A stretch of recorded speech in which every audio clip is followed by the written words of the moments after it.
Oke dulu Ustaz.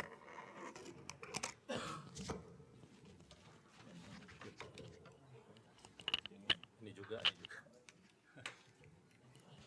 Ini dikalungkan dulu.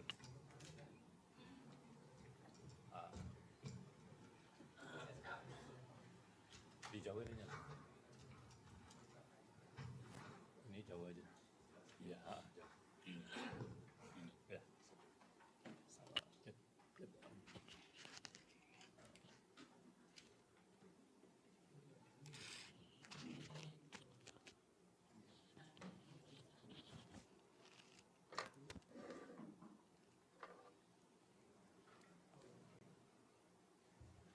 Salah. Assalamualaikum warahmatullahi wabarakatuh. Alhamdulillah. Nahmaduhu wa nasta'inuhu wa nastaghfiruh. Wa na'udzu billah min syururi anfusina wa sayyiati a'malina. May yahdihillahu fala mudhillalah wa may yudlil fala hadiyalah. Asyhadu an la ilaha illallah wahdahu la syarikalah wa asyhadu anna Muhammadan abduhu wa rasuluhu amma ba'du. Jemaah sekalian, kita bersyukur kepada Allah Subhanahu wa taala atas nikmat yang Allah berikan kepada kita semua. Salawat dan salam atas Nabi kita Muhammad sallallahu alaihi wasallam, keluarga beliau, sahabat beliau, umat beliau sampai hari kemudian. Jemaah yang dimuliakan Allah, pagi ini kita kembali bertemu.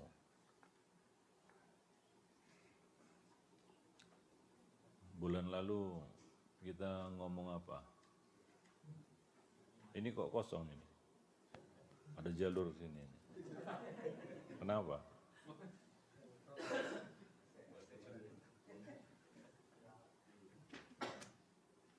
Antum suka kali yang aneh-aneh.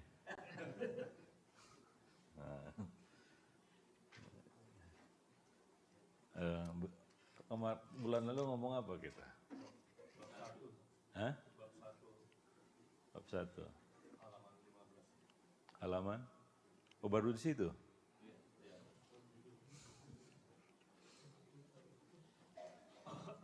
Udah berapa kali pertemuan ini? Ini yang keempat. Masih halaman 15.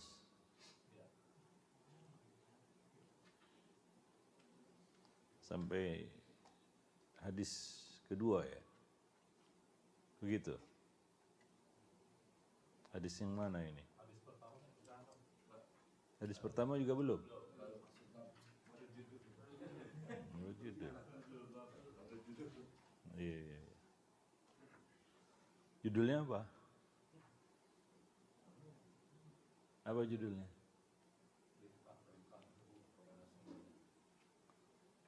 Apa? Oh, malas antum malas ngomong ya? Belum nyatu ruh sama jasad ini. Oh, kayak malas sekali. Apa judulnya?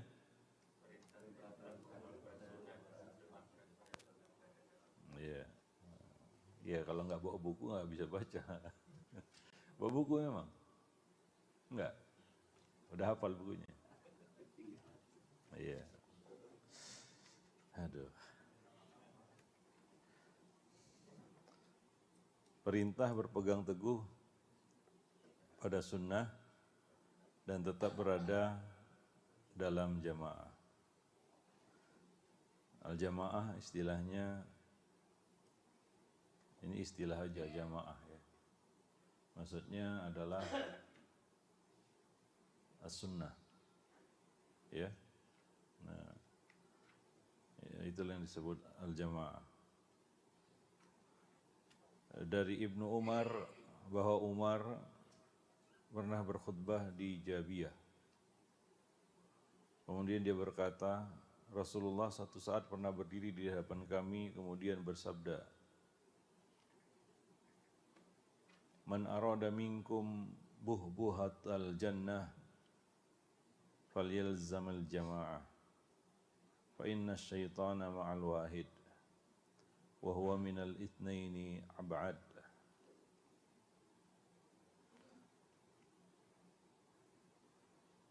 Nabi bersabda, barang siapa yang ingin mendapatkan tempat yang terbaik di surga, buh-buhah itu bahasa Arab yang artinya VVIP. Antum pernah ke lounge VVIP?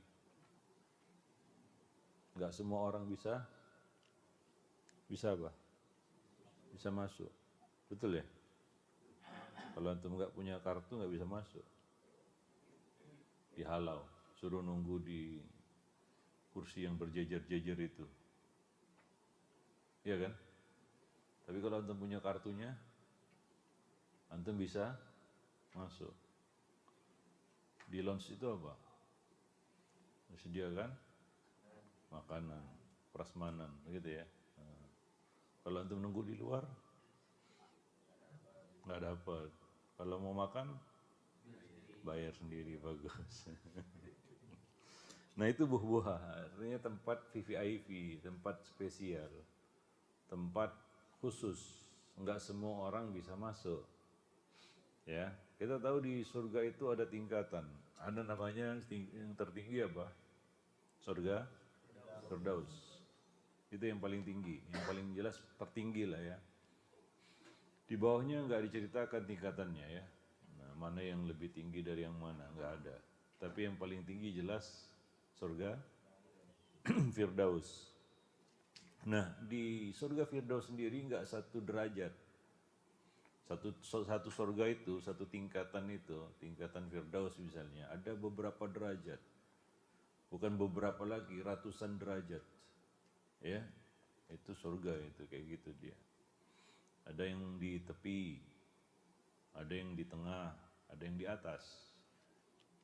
Kalau antum perumahan yang di pinggir-pinggir berarti itu yang apa namanya, yang versi murah kan begitu ya, agak ke tengah sedikit versi agak mahal kan begitu ya. Tempat yang tinggi di bukit misalnya hills gitu ya, nah, itu pasti mahal, kelas villa kan gitu ya. Nah seperti di legenda juga ya kan. Nah, kalau antum di boulevard berarti ya kan, boulevardnya di depan, nah itu beda lagi kan begitu ya, betul nggak?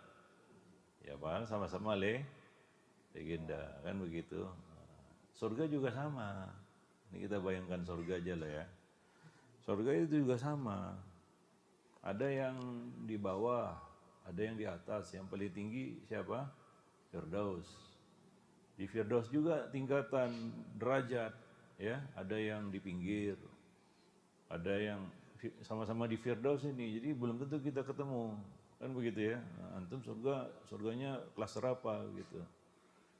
Iya kan? Nah, kemudian satu klaster pun juga beda. Ada yang di pojok belakang gitu ya. Nah, masuk. Van Gogh ke sini. Paling ujung apa di sini? Di sini tuh, yang sini tuh saya pernah ngisi itu, masuk ke dalam sampai ujung di masjidnya. Van Gogh ya. Nah, beda lah dengan yang di klaster depan ini kan gitu ya, Boulevard, ya kan? Beda ya? Beda. Bangunannya beda. Ya begitu surga, sama. Ya, walaupun kita satu kompleks, sama-sama di Firdaus ini. Ya, satu di bagian tengah, satu di pinggir. ya kan? Satu lagi mungkin di atas. Nah, yang di atas, taruhlah antum di surga itu Firdaus bagian atas surga, kan begitu ya. Nah, ada beda-beda lagi, ada yang tempat yang betul-betul VVIP, mungkin tuh kelasnya para nabi dan rasul lah ya, nah, situ. Ya, jadi ya begitulah Allah membuat peringkat pada manusia dan surga para jemaah yang dimuliakan. Karena kebaikan itu juga berbeda, bertingkat-tingkat, ya nggak sama. Sholat juga beda-beda, walaupun sama-sama sholat, ya kan gerakannya sama, tapi pahalanya belum tentu sama juga. Ya, jadi karena kebaikan itu bertingkat-tingkat, leveling, maka surga juga sama. Jadi kompetisi orang-orang yang beriman itu untuk meraih derajat yang lebih tinggi di surga. Itu orang yang punya selera tinggi, ya kan? Tapi kalau asal masuk surga aja, ada juga gitu ya, orang prinsipnya asal masuk surga aja lah, gitu. Betul? Ada nggak orang yang punya prinsip seperti itu? Saya asal masuk surga aja lah, ngasal aja, yang penting masuk surga, ya. Ada nggak kayak gitu? Ada? Di sini semua? Enggak ya? Nah, bisa, asalkan punya tiket. Tiketnya apa? La ilaha illallah. Tapi ada yang via neraka, ya kan? Seperti Jakarta Padang, tapi via itu, tahu ya via. Antum mau ke Padang ini, Jakarta Padang via transit. Mau? Sampai juga ke Padang. Mau nggak? Nggak mau? Maunya apa? Direct, ya. Jakarta Padang via Jurang, mau nggak? Singgah dulu di Jurang. Nggak mau ya? Maunya langsung ya, direct ya. Antum kalau pergi umroh, tiketnya apa coba? Lompat-lompat. Pasti ada juga yang lompat-lompat kan, transit sana, transit sini, mungkin entah 5 kali transit gitu ya. Transit terakhir Jakarta dulu, balik lagi nggak sampai ke Mekah, nggak sampai ke Jeddah. Ada juga kan? Nah, kalau kayak gitu berarti tiket antum murah, paling tiket promo, ya kan? Nah, sampai juga ke Jeddah gitu ya. Tapi sudah berminyak badan tuh kan gitu ya. Mau sompet sana sini ya. Belum lagi transit jalan kan jauh kan ya. Yang penting sampai Jeddah lah kan begitu ya. Yang penting umroh. Ada juga yang orang prinsipnya seperti itu. Tapi ada juga yang direct kan gitu ya. Yang direct ini juga macam-macam, Pak. Iya. Walaupun satu pesawat kan direct juga nih, kelas direct ini. Tapi yang satu di ekonomi kan gitu ya. Yang satu lagi di mana? Di bisnis kelas 1. Beda kan? Beda. Antum kalau naik pesawat kelas apa? Ekonomi. Mungkin sama aja nanti prinsipnya masuk surga. Yang penting masuk surga gitu ya. Yang penting sampai mau kelas ekonomi, mau jejel-jejel, mau ditaruh di mana gitu ya. Itu yang satu pesawat. Tapi ada lagi yang lebih lagi. Direct Pak, tapi naik private jet. Nah, pernah? Itu levelnya pasti udah tinggi kan begitu ya. Nah, begitulah surga, Pak. Jadi kompetisinya kata Allah Subhanahu wa taala wa fi dzalika falyatanafasil mutanafisun. Dan untuk masuk surga itu kita perlu berlomba-lomba. Berlomba-lombanya di mana? Kalau ya yang penting finishnya surga aja lah. Nanti kan kita ketemu di sana. Iya kalau ketemu, kalau beda level gimana? Satu entah di mana, sama-sama surga ini. Surga itu kan luas. Enggak terkira luasnya. Iya kan? Nah, yang paling rendah aja diberi dunia dan seisinya dan 10 kali lipat kan gitu ya. Gimana yang orang yang masuk surga VVIP, Pak. Ya kan? Jadi beda levelnya. Berlomba-lomba untuk apa? Untuk dapat tingkatan yang lebih tinggi, kan begitu para jemaah yang dimuliakan Allah. Nah, makanya ada kompetisinya masuk surga itu. Ya, ada kompetisinya. Nah, tapi kalau parahnya adalah orang yang sudah memang nggak mau berkompetisi masuk surga. Ya kan, dia udah pasrah aja, mau masuk neraka, mau masuk surga terserah, katanya. Ya udah, kita tahu lah bagaimana kualitas hidupnya, kan begitu ya. Nah demikian, karena ada kompetisi pasti ada. Di mana ada kompetisi, di situ ada, ada apa? Ada apa? Gak usah cerita menang kalah dulu nih. Di mana ada kompetisi, di situ ada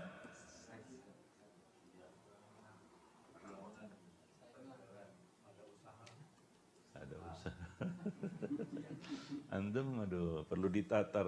Antum kerja di perusahaan mana sih? Biar saya ngomongin sama HRD-nya. Di mana ada kompetisi, di situ ada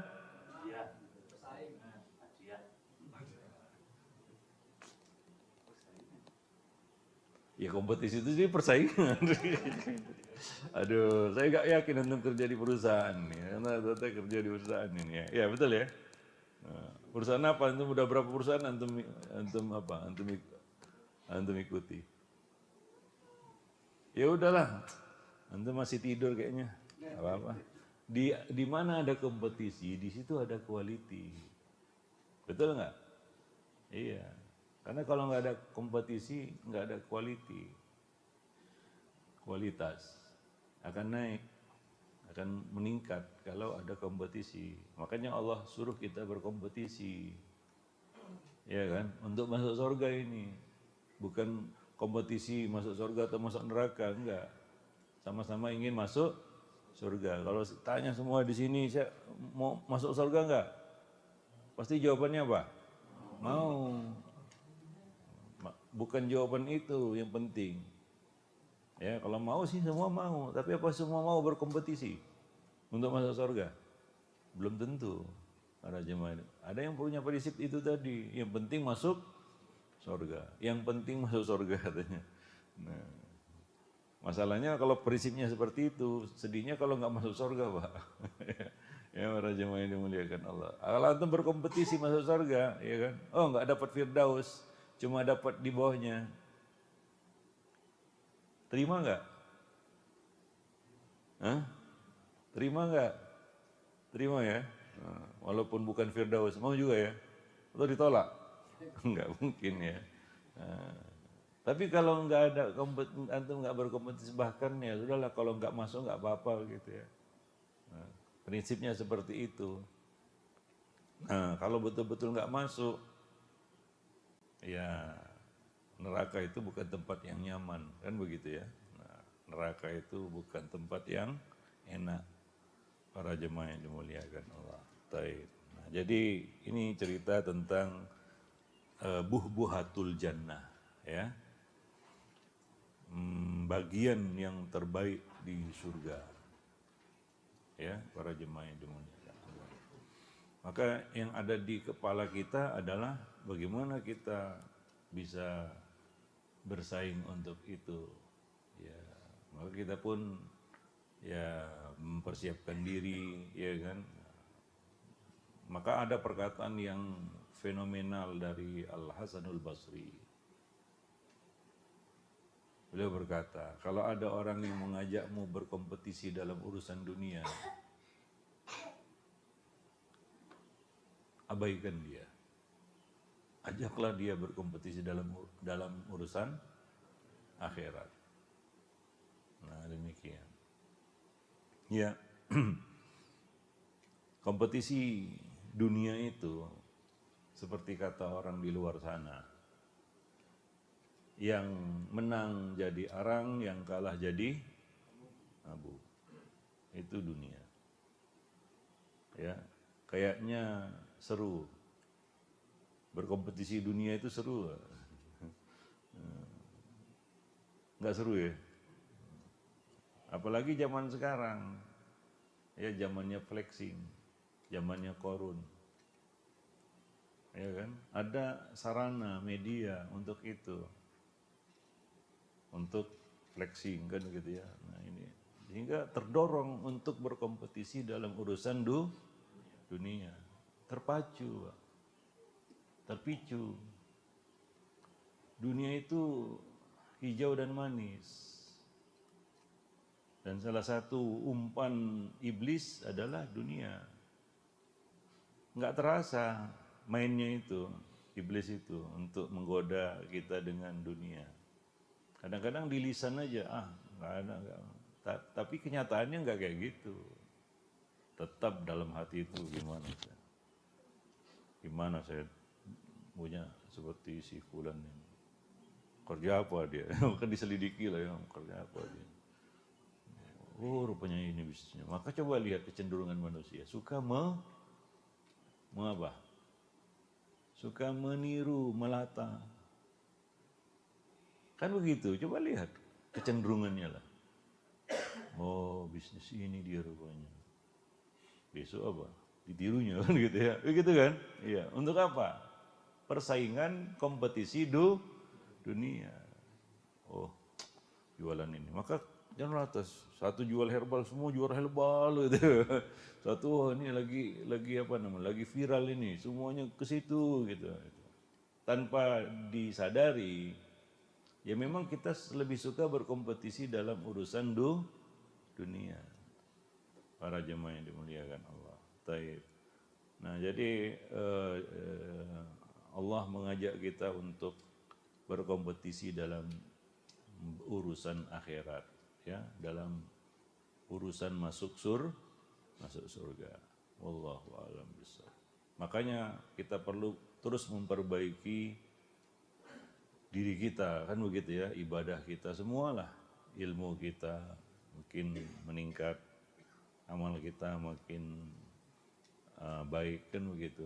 Nah, demikian. Wallahu a'lam bishawab.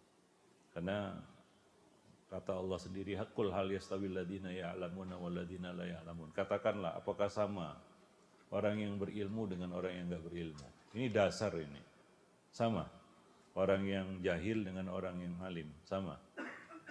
Enggak sama. Jelas beda. Nah, antara orang yang berilmu ini sama ilmunya? Enggak sama juga, level juga, ya kan? Nah, itu masih ilmunya. Belum apa? Amalnya. Ini masih basic ini, masalah ilmu aja. Antara antum punya ilmu, enggak punya ilmu. Itu kan enggak bisa di-compare lagi sebenarnya. Maka Allah mengatakan enggak akan sama itu, ya kan? Nah, kalau antum ternyata jahil, enggak ada komparasinya sudah. Ya kan? Nah, udah out itu. Sudah keluar itu. Ya kan? Nah, berilmu. Nah, ini enggak sama ya, tingkatan ilmu. Ini masih komparasi yang basic. Ilmu, wah macam-macam tingkatannya. Nah, kemudian naik lagi, itu kan ilmu, amal. Kan gitu ya. Nah, komparasinya juga beda antara orang yang berilmu. Antum bisa komparasikan amal orang yang jahil dengan amal orang yang berilmu? Enggak. Karena udah beda level dia. Ya kan? Nah, orang yang berilmu dan beramal, kan begitu ya. Nah, ini juga enggak sama antara satu dengan yang lain, para jemaah yang dimuliakan Allah. Begitulah tingkatan manusia.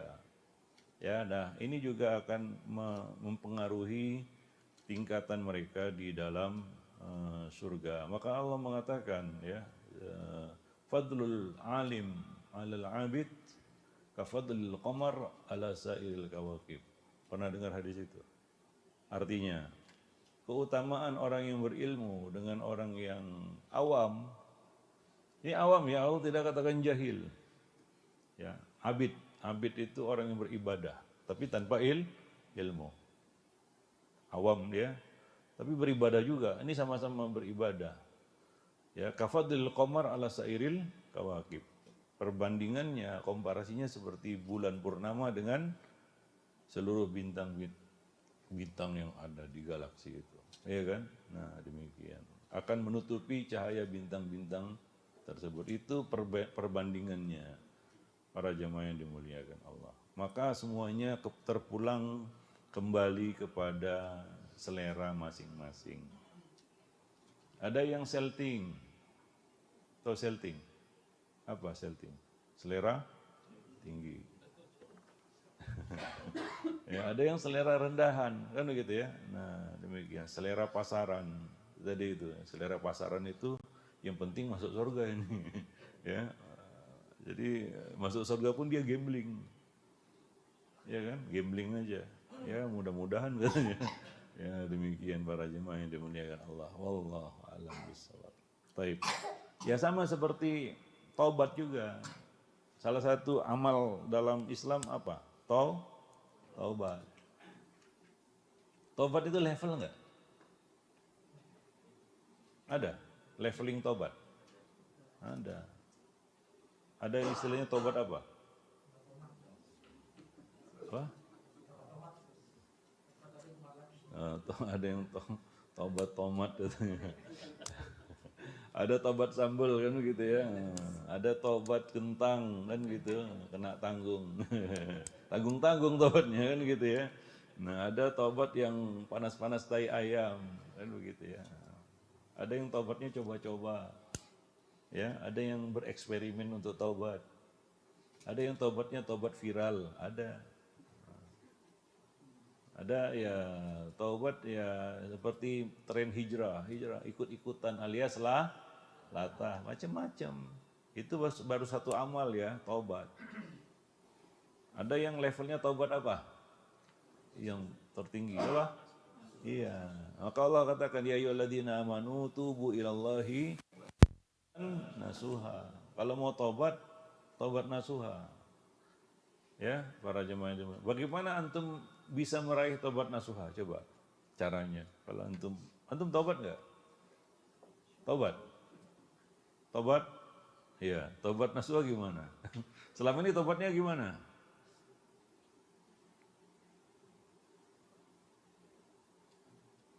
Enggak tahu. Yang penting taubat. Seperti prinsip tadi, yang penting masuk surga gitu. Sekarang taubat antum mau taubat nasuha enggak? Mau? Nah, gimana caranya untuk meraih taubat nasuha? Yang kata Allah dalam ayat ya ayyuhalladzina amanu tubu ilallahi taubatan nasuha. Gimana caranya coba? Gimana caranya antum taubatan nasuha? Maksudnya gimana coba? Caranya?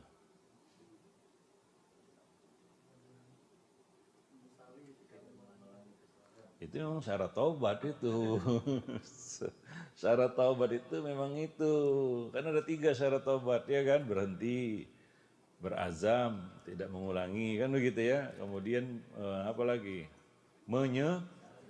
Itu 3 syarat taubat lah. Udah, kita nggak bicara syarat taubat nih. Gimana caranya antum bisa mewujudkan, merealisasikan taubat nasuha? Nah, itu. Pernah ngaji taubat nggak? Pernah, judulnya taubat gitu. Pasti kalau bicara taubat nasuha. Bahkan jadi nama orang lagi nasuha. Ada nama orang namanya nasuha, Pak. Hebat kali namanya itu. Sekarang saya tanya, taubat nasuha itu gimana caranya meraih? Terlepas syarat-syarat taubat tadi ya, nah, itu kan sudah menjadi syarat. Nah sekarang taubat nasuha itu gimana?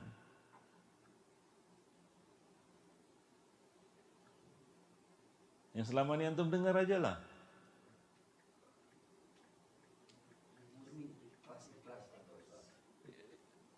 Ya apa? Murni itu gimana coba? Saya nggak tahu. Hah?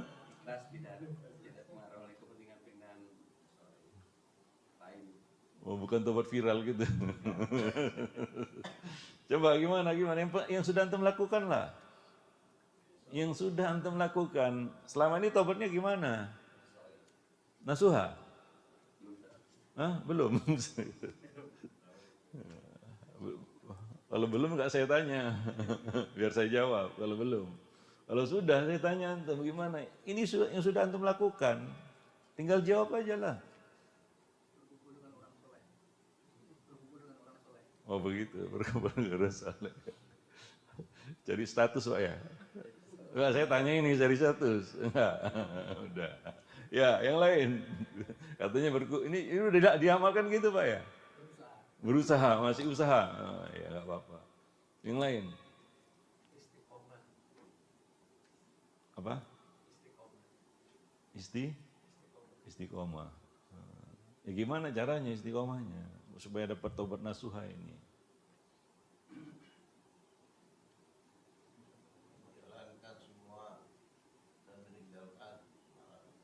Wah, itu komitmen namanya.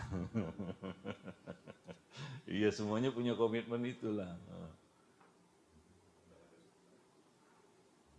Ah, banyak apa? Oh, banyak istighfar gitu. Ya. Sebenarnya taubat sama istighfar itu eh, berbeda, Pak. Antum istighfar, antum taubat, beda itu. Itu lain bab itu. Ya istighfar kita mohon, istighfar itu masuk kategori doa. Anggaplah salah satu ikhtiar terbaik itu doa. Selain doa lah, istighfar itu masuk bab doa. Yang saya tanya ini ikhtiar selain doa.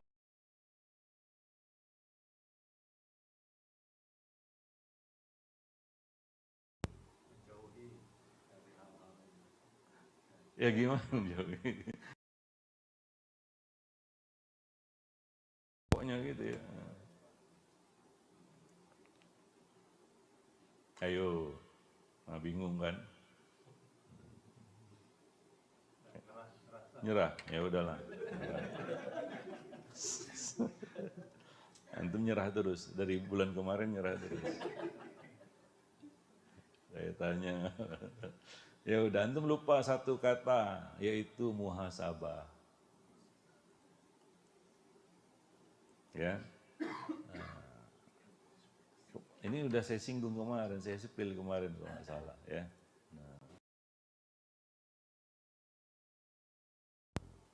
Hidup itu harus hitung. Kalau nggak ada perhitungan, kan sudah saya kasih contoh kemarin. Seperti apa? Masuk rumah makan Padang, tapi nggak periksa isi dompet. Ujung-ujungnya cuci piring. 1 tahun. Ya kan? Nah, masuk gratis, keluar bayar. Kan begitu. Awalnya yang datang piring-piring berisi makanan. Kan begitu ya? Lauk pauk, sayur mayur.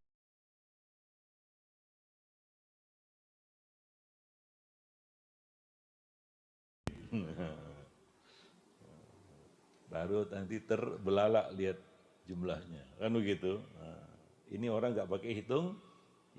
Maka hidup itu harus perhitungan. Nah, hitung-hitung itu namanya muhasabah. Termasuk menghitung masa lalu, namanya muhasabah itu. Ya, taubat ini kan berkaitan dengan dosa masa lalu, kan begitu ya. Nah, itu perlunya muhasabah supaya kita sadar, tahu, paham, mengerti sekeras apa kita harus bertaubat kepada Allah Subhanahu wa taala. Sekeras apa kita harus bertaubat, sesungguh apa kita harus bertaubat kepada Allah Subhanahu wa taala. Maka taubat itu kalau tidak dibarengi dengan muhasabah, nggak akan sampai nasuha, Pak. Jangan cerita nasuha. Itulah perlunya kita muhasabah, ya. Nah, demikian para jemaah yang dimuliakan Allah. Taib.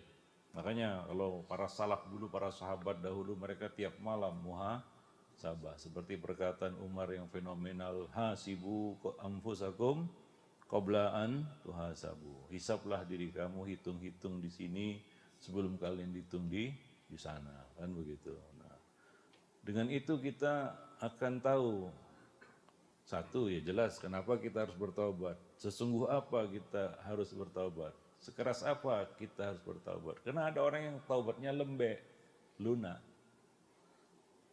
Maka taubat yang lembek dan lunak ini dengan mudah dia akan kembali kepada dosa. Bahkan dosa yang sama. Ya kan? Nah, nggak pakai lama.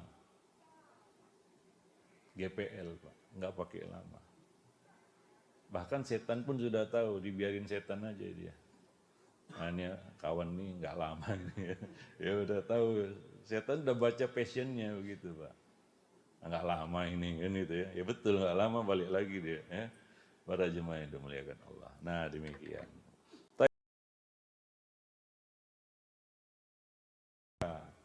Ya para jemaah yang dimuliakan Allah. Taib. Karena kita bicara hadis ini baru bicara bahbuhatal jannah ini. Ya. Kita lanjut. Falyalzamil jamaah. Barang siapa yang ingin tempat yang VVIP di dalam surga itu, hendaklah dia tetap bersama jamaah. Al-jamaah di sini bisa diartikan secara letterlek ya, yaitu kumpulan terbanyak jamaah. Seperti antum sholat di sini namanya sholat apa? Berjamaah. Banyak enggak? Banyak, ya, penuh. Kalau antum sholat sendiri di rumah, rame? Enggak ya? Antum sama istri mungkin sama anak kan begitu ya, segelintir. Maka di sini disebut sholat berjamaah. Kenapa? Banyak jumlahnya. Ya, yang di rumah cuma 2-3 orang. Nah, bisa kita artikan jamaah di sini secara bahasa, yaitu jumlah orang yang banyak. Sekarang kalau kita mengikuti kaum muslimin yang terbanyak, siapa yang kita ikuti? Yang terbanyak.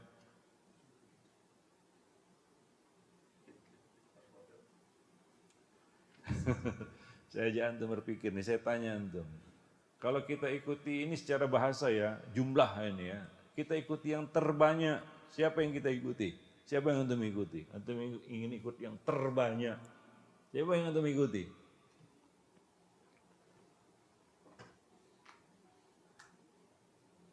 Ini tentang jumlah ini. Terbanyak, ngerti nggak terbanyak? Banyak itu ya. Seperti yang saya contohkan tadi, antum sholat di sini banyak nggak? Di rumah? Nah, sekarang antum disuruh ikut yang terbanyak. Siapa yang antum ikuti?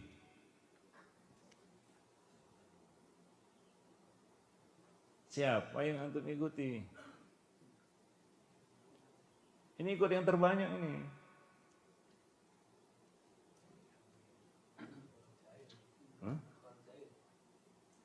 Iya. Golongannya gitu. Antum ikuti siapa ini yang terbanyak? Maksud dari hadis ini. Al-jamaah itu kumpulan orang-orang ya, yang terbanyak. Kan begitu. Siapa yang antum ikuti? Kalau sekarang, siapa yang antum ikuti?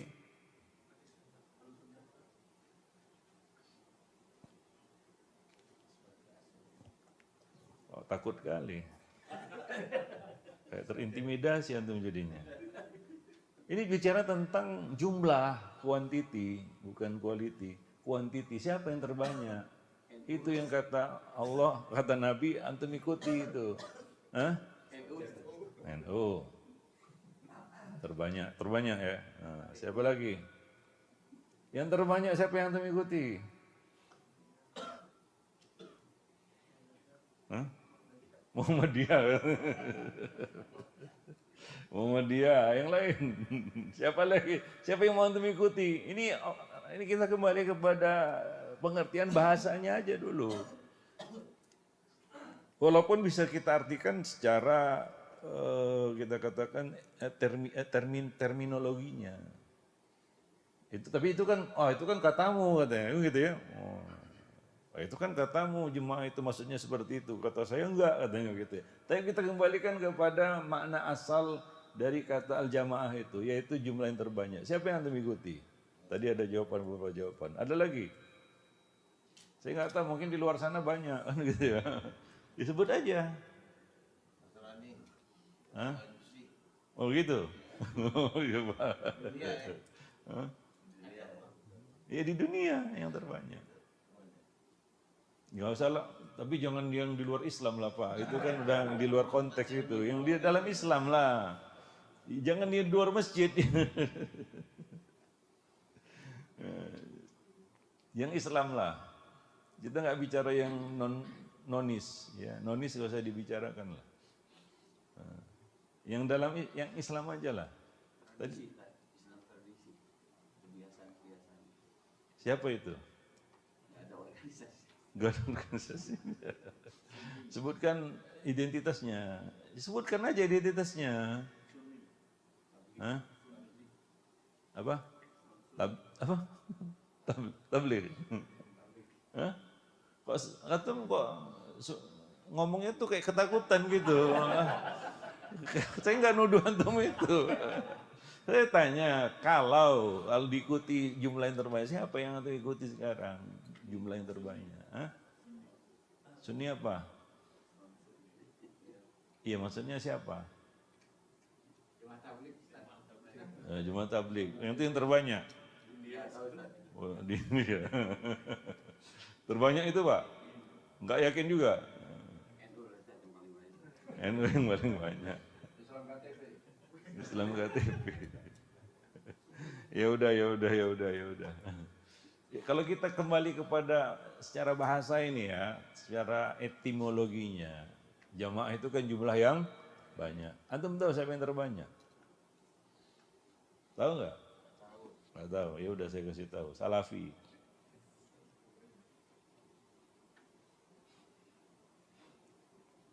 Ini untuk membedakan, kalau istilah Ahlus Sunnah wal Jamaah kan banyak ya.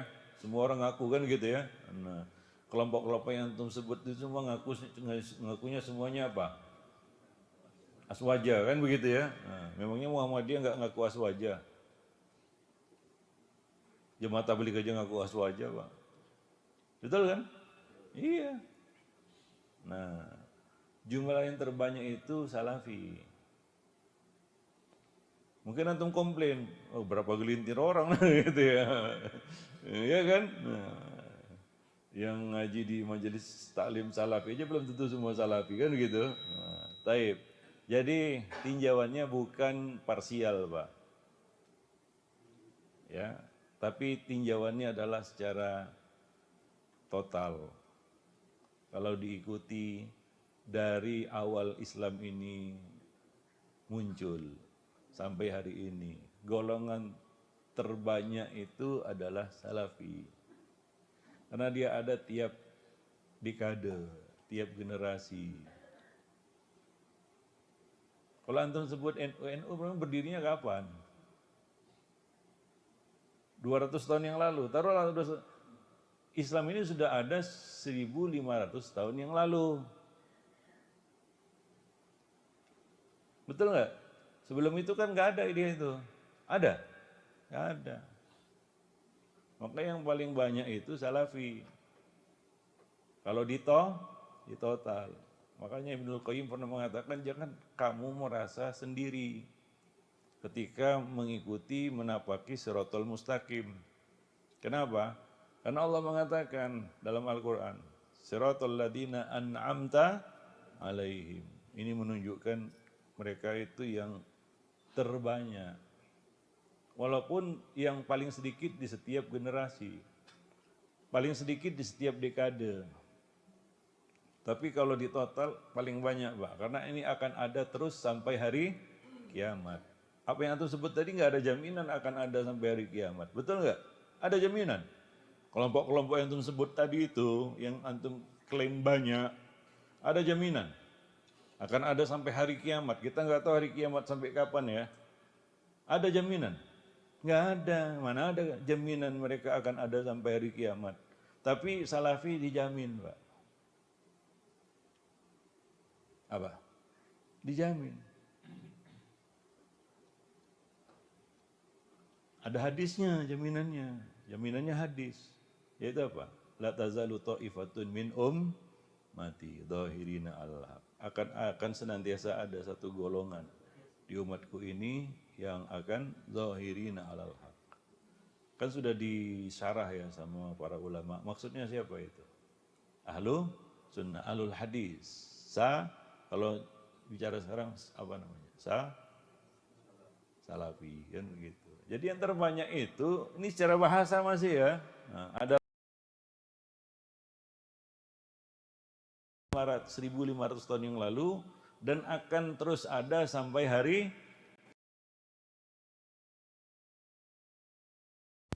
Makanya kita ini kayaknya aja sedikit kan. Nah, masing-masing pakai bendera kan gitu ya. Itu masuk golongan mana? Atau nampak sedikitnya nanti. Sedikit sekali.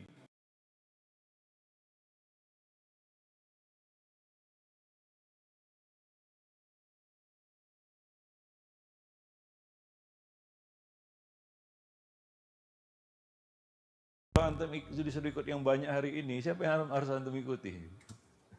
Iya. Kenapa? Mereka yang terbanyak. Kalau di total Pak ya, nanti akan ketahuan kalau nanti hari kiamat kan gitu ya, masing-masing orang kan pakai benderanya kan gitu ya. Nah akan terpancang bendera di atas kepala tiap-tiap orang, dia ini dulu ikut siapa, apa alirannya, kan begitu ya. Nah antum bawa bendera NU, ya antum lihatlah nanti siapa aja yang sama antum di situ. Tapi kalau antum bawa bendera Salafi kan gitu ya, itu bendera yang akan dibawa oleh orang-orang yang hidup 1500 tahun yang lalu, sekarang sampai hari kiamat. Jadi sekarang kalau antum disuruh ikut yang paling banyak, antum ikut siapa? Saya tak paham di benak antum ini golongan yang terbanyak hari ini kan gitu ya. Maka antum sebutlah itu kan gitu ya. Padahal mereka itu sangat minor.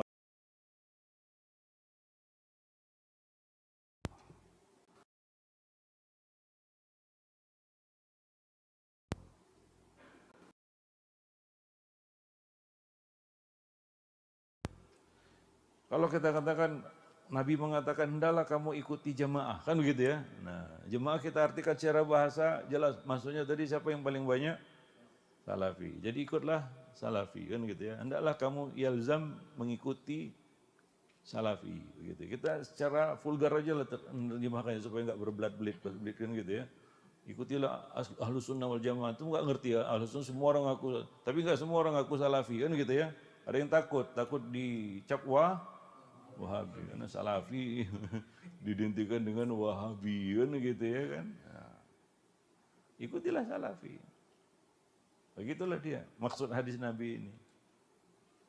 Karena mereka yang terbanyak. Wallahu a'lam. Nah, kalau kita artikan jamaah di sini secara arti terminologi, maka dalam banyak kita katakan penjelasan dari para ulama, yang dimaksud dengan al-jamaah ini adalah al-haq. Seperti kata Ibnu Mas'ud radhiyallahu anhu, al-jama'atu ma wafaqal haq wa in kunta wahdak. Jamaah itu adalah yang sesuai dengan kebenaran walaupun engkau seorang diri. Maka jamaah di sini maksudnya wahyu. Hendaklah kamu mengikuti jamaah, yaitu hendaklah kamu mengikuti tuntunan pedoman wahyu. Apa itu wahyu? Apa itu wahyu?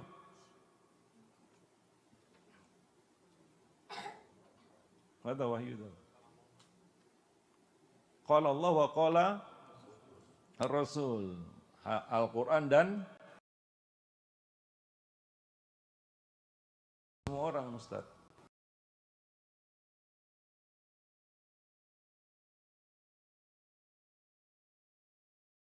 Kan si aja juga Quran hadis. Walaupun hadisnya versi mereka kan gitu ya. Qurannya mungkin juga versi mereka. Tapi ya tetap Quran hadis. Semua orang teriak slogan itu. Nah, maka perlu pembeda.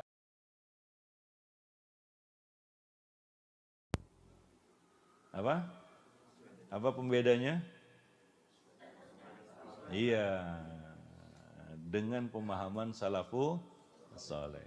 Maka namanya juga jadi apa? Salafi. Jadi secara bahasa juga, secara terminologi juga maksudnya salafi. Secara bahasa juga maksudnya salafi. Jadi nggak ada maksud lain dari jamaah di sini selain salafi. Untuk konteks hari ini ya, paham nggak? Untuk konteks hari ini yang dikenal ya salafi yang membedakan dengan ya yang lainnya, para jamaah yang dimuliakan Allah. Nah demikian cara mengartikan hadis ini supaya nggak bingung ya. Kita lanjut. Maka Nabi mengatakan barang siapa yang ingin VVIP tadi, hendaklah dia mengikuti salafi. Ya, bersama jamaah ini maksudnya kan kalau diartikan di sini antum baca ini aja, antum bingung nanti kan begitu ya. Tadi aja bingung jamaah, taruhlah secara bahasa aja. Antum juga bingung. Ya kan? Nah, apalagi secara terminologi apa itu jamaah. Taib. Nah, jadi maka kita artikan tadi as-sunnah. Jamaah itu adalah sunnah. Sunnah itu dalam terminologi ilmu usuluddin ya, maksudnya adalah sesuatu yang selain bid'ah. Itulah sunnah. Apa itu selain bid'ah? Yang berkomitmen kepada Quran sunnah dengan pemahaman yang lurus. Siapa yang paling lurus? Sahabat, salaf. Salaf di sini sahabat. Demikian para jemaah yang dimuliakan Allah. Wallahu a'lam. Taib.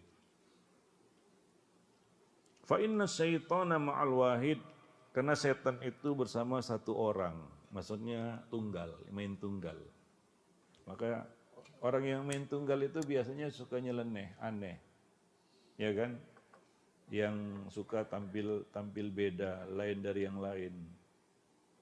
Nah, ini yang kalau istilah sekarang janggal.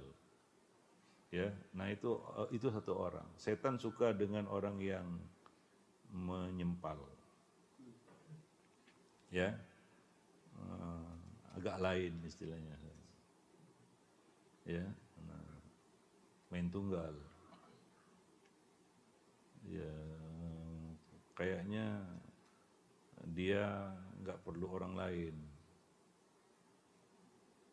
maham sendiri, ngamal sendiri juga, gitu ya, jadi nggak ada akarnya. Ini ibarat satu mata rantai yang hilang dari rangkaiannya. Paham? Ya, ada harganya? Ya ada. Rantai itu ada harganya kalau dia bersambung satu dengan yang lain. Kalau terpisah, enggak ada harganya.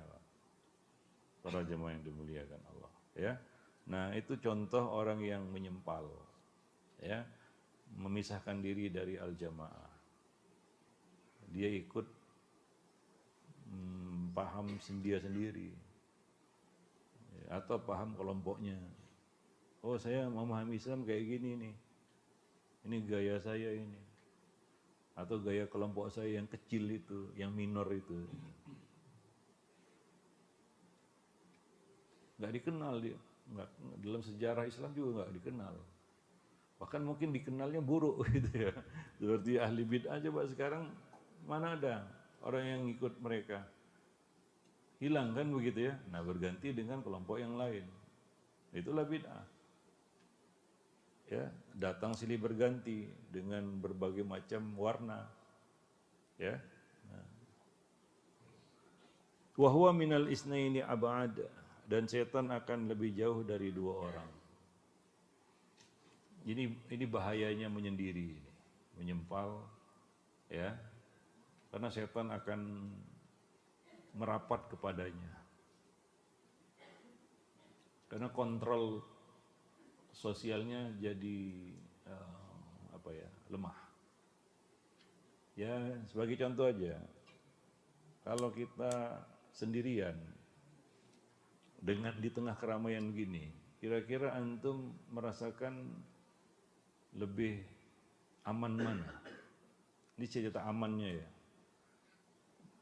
Sekarang kita di sini kumpul banyak orang atau ketika kita sendiri? Kumpul ya. Iya. Kenapa? Karena semacam ada kontrol sosialnya. Ah, malulah ada malu. Kan gitu ya. Ah, segenlah ada segen. Ah, masa kalah sama dia? Enggak mau kalah, kan begitu ya. Ada kayak gitu. Tapi kalau sendirian, lembek jadinya. Mana ada malu sendiri, mana ada segan sendiri, mana ada kompetisi sendiri, kan gitu ya. Ada para jemaah yang dimuliakan Allah. Jadi sangat lemah. Nah, ketika kondisinya seperti ini, kita nggak sendiri. setan tidak pernah melepaskan buruannya, langsung ditempel tuh. Ya nggak sendiri aja kita ditempel kan gitu ya. Nah, tapi agak susah dia, walaupun dibisiki setan kan gitu di sini, ya kan, tidur. Ah, sampai nggak tidur, malu lah gitu ya. Ada ustadz lagi di depan, masa mau tidur gitu ya. Tapi kalau coba sendiri antum di sini, nggak ada orang, saya nggak yakin saya antum melek. Sendiri antum di sini nggak usah di rumah. Cerita di rumah, wah lebih ganas lagi. Di sini sendiri, nggak yakin antum melek. Jangan tidur gitu ya. Para jemaah yang dimuliakan Allah. Nah, kalaulah sudah apa kita katakan, orang itu sudah kapalan artinya sendiri maupun ramai sudah nggak pengaruh lagi. Ini orang yang memang sudah mati. Nggak ada segen lagi, nggak ada malu lagi, nggak ada kompetisi lagi. Ya udah, para jemaah yang dimuliakan Allah. Ya dia jadi mangsa syaitan. Nah maka syaitan itu kalau dua orang agak jauh dia, agak jaga jarak. Nggak ditinggalkannya tapi jaga jarak aja dia. Ya, nah seperti itu gambarannya para jemaah yang dimuliakan Allah. Ya, jadi pentingnya kita bersama jamaah. Maka coba lihat antum orang-orang yang keluar dari sunnah ikut bid'ah. Apa yang terjadi coba?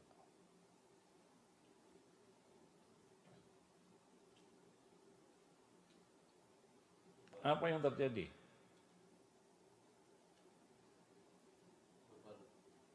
Bebal. Bebal itu apa? Keras kepala ya, keras kepala katanya. Apa yang terjadi? Kalau antum keluar dari sunnah ini, keluar dari jamaah, keluar dari sunnah, keluar dari salafi, ikut yang bid'ah itu, ya keluar ini dari jamaah. Apa yang terjadi? Taruhlah untuk ikut kelompok-kelompok yang disebutkan tadi, atau kelompok-kelompok yang sudah ada sebelumnya, tapi bukan salafi. Apa yang terjadi?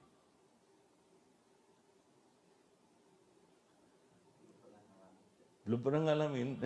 Alah dulu mantan apa coba? Mantan apa dulu, Pak? Coba yang lain. Apa yang terjadi? Iya. Makin banyak aja bid'ah, keanehan yang terjadi. Begitulah orang masuk kelompok bid'ah itu. Makin lama makin nemen, Pak. Makin parah. Betul nggak?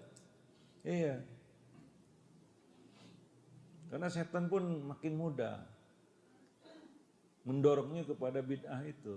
Coba lihat kelompok bid'ah itu. Awalnya mungkin nggak separah sekarang. Betul nggak? Makin lama kenapa makin parah? Ya begitu. Ketika orang itu keluar dari jamaah, ya, maka dia seperti ya dimangsa setan. Ya, terpisah misalnya dari salafi, buat kelompok sendiri. Ya kan? Nah, gitulah dia sifat dari kelompok bid'ah. Atau kenal apa kelompok itu Lia Eden? Ada yang pernah ikut di sini? Enggak ya, enggak. Coba lihat apa nama kita katakan rekam jejaknya gimana coba. Dari di awal mungkin orang ikut dia gitu ya, mungkin karena satu hal yang mungkin masih masuk akal gitu bagi mereka, bagi akal jahil mereka. Tapi lama kelamaan ya coba gimana coba. Akhirnya dia muncul lebih aneh dan lebih aneh dan lebih aneh lagi kan begitu ya. Begitulah dia bid'ah. Makanya Ibnu Taimiyah mengatakan al bid'ah itu padanan kata yang cocok dengannya apa? Ahlu bid'ah. Padanan kata yang cocok untuk ini apa?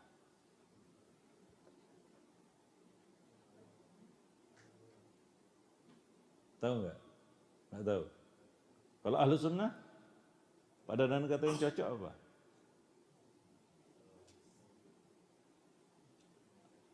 al-jamaah. Maka ada sebutan ahlus sunnah wal jamaah gitu. Kalau ahli bid'ah, padanan kata yang cocok dengannya adalah furqah.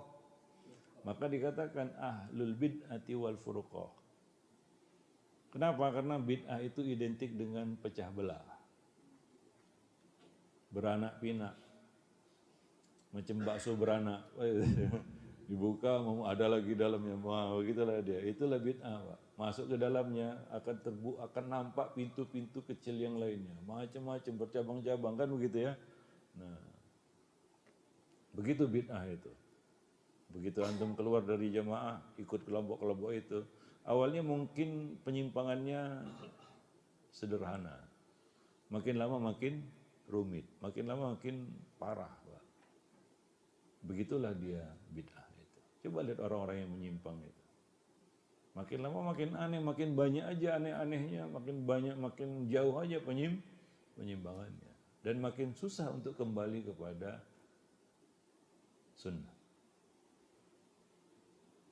Wallahu alam bissawab. Ya, itu maksudnya asyaitanu ma'al wahid wa minal isnaini ab'ad. Ya. Nah, demikian para jemaah yang dimuliakan Allah. Ya. Makanya yang dikatakan ya ayyuhalladzina amanu ittaqullaha haqqa tuqatih. Pernah dengar ayat itu? Haqqa tuqatih. Wahai orang-orang yang beriman, bertakwalah kamu kepada Allah. Haqqa tuqatih. Apa artinya haqqa tuqatih? Apa artinya haqqa tuqatih? Kalau di terjemahan itu apa artinya? Sebenar-benarnya, seperti yang diterjemahkan oleh para khatib di atas mimbar kan, bacakan itu, dihatikan olehnya. Apa katanya? Wahai orang-orang yang beriman, bertakwalah kamu kepada Allah dengan apa? Sebenar-benarnya takwa, kan begitu ya. Nah, sekarang coba jelasin apa itu artinya sebenar-benar takwa. Takwa beneran gitu. Pokoknya takwa gitu. Takwa gitu pakai kol-kolah gitu ya. Atau gimana? Apa maksudnya sebenar-benar takwa?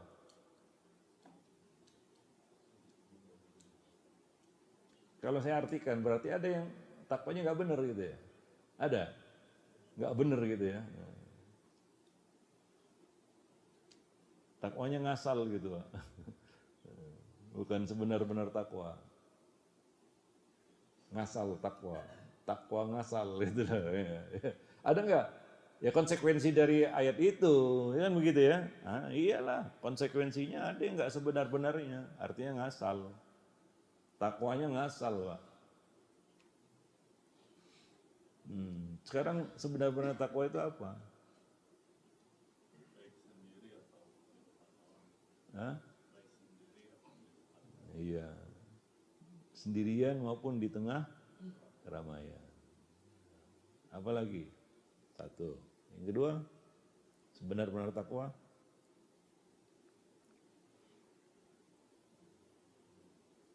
Benar takwanya ini. Nah, kalau takwanya itu benar apa? Enggak ada bedanya sendirian maupun di tengah keramaian. Ittaqillah haitsu ma kunta, kan gitu ya. Nah, bertakwalah kamu kepada Allah dimanapun kamu berada. Di tengah keramaian kah, sendirian kah. Yang kedua, mana haqqa tuqatih? Bertakwa kepada Allah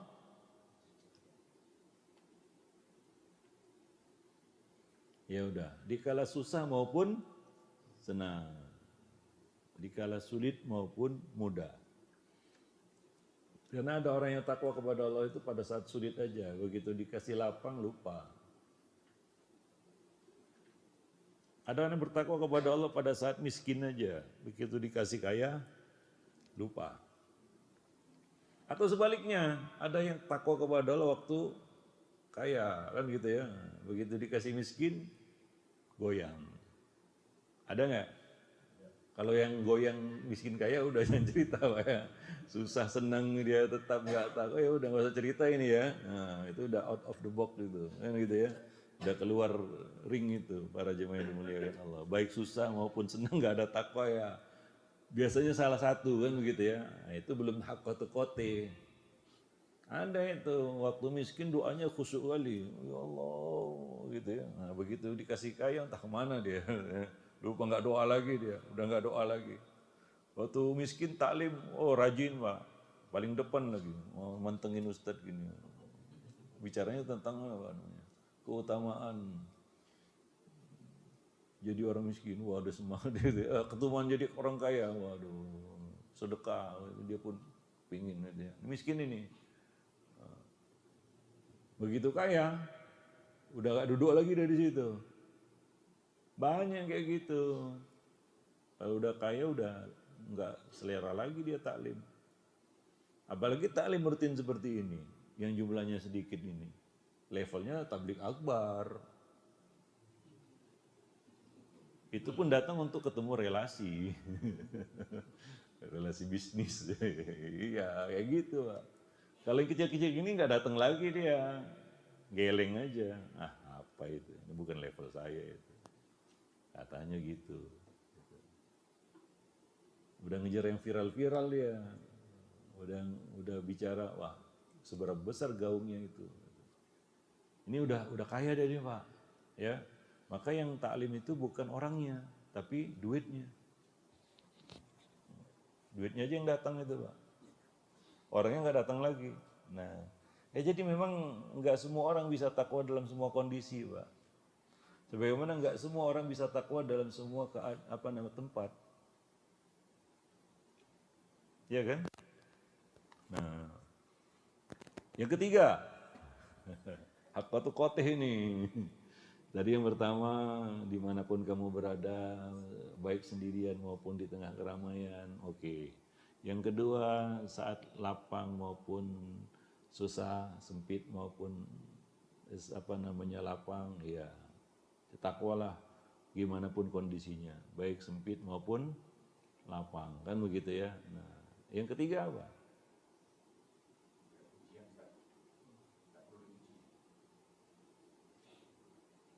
Apa yang ketiga ini? Kalau mengharapkan pujian riak namanya tiba. Gak usah cerita orang riak lah. Yang ketiga,